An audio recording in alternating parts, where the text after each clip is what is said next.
जैसे मोबाइल में software upgrade होता है, ठीक उसी प्रकार हमें अभी अपने बच्चे को अपग्रेड करना है, उनके माइंड के सॉफ्टवेयर को रिन्यू करना है। आइए दोस्तों, हम सब मिलकर स्मार्ट फ्यूचर अल्फाबेट लेटर्स को बच्चे को पढ़ाए और बच्चे का मानसिक विकास को बढ़ने में बच्चों की मदद करें। आइए दोस्तों, हमारे साथ, हमारे इनेरा फाउंडेशन के साथ आइए, और मैं चाहता हूं दोस्तों आप हमारे इनेरा फाउंडेशन के साथ जुड़िए ताकि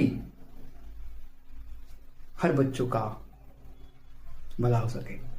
दोस्तों, हमने इसीलिए ही बनाया है ताकि हर बच्चों का भला हो सके। धन्यवाद दोस्तों, आपने मुझे सुना।